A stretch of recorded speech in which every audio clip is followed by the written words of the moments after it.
welcome back to A Moment in History. I'm 𝙎𝙐𝘽𝙎𝘾𝙍𝙄𝘽𝙀.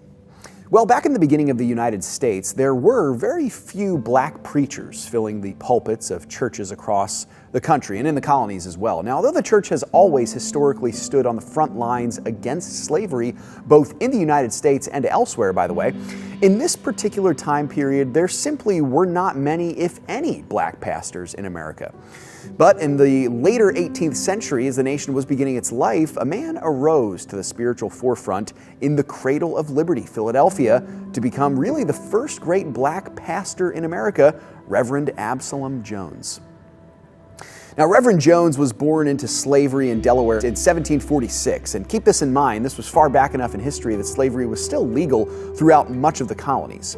His owner brought the young Jones with him to Philadelphia, where he would remain and he would make his mark in history for the rest of his life. Now, Jones actually married while he was still in slavery in the 1770s. He managed to buy freedom for his wife and children first before he himself became free also in 1784. That same year, he got involved in the ministerial work of St. George's Methodist Episcopal Church in Philadelphia. His pastoral career had begun, and alongside his work as a shepherd, he also worked to find freedom for other slaves as an abolitionist. Now, in 1792, Jones and other black parishioners were prohibited from sitting with the white members of the congregation. Now, this really was the catalyst that caused Jones and others in his congregation to found the First African Church of Philadelphia.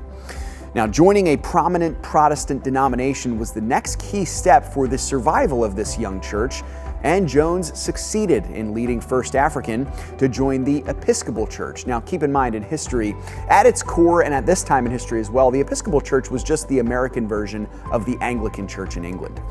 Now, in 1794, First African Church of Philadelphia held its first services, renamed as the African Episcopal Church of St. Thomas. It took several more years for Jones to be ordained, but when he finally was, in the year 1802, he became the first official ordained African American pastor in the history of the United States.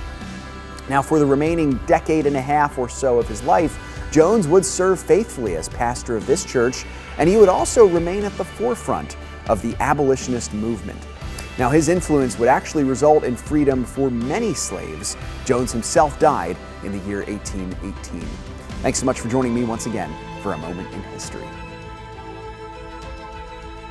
For more historical content, subscribe and click that bell to get notifications for when our next Moment in History comes out. Until next time, I'm 𝙎𝙐𝘽𝙎𝘾𝙍𝙄𝘽𝙀.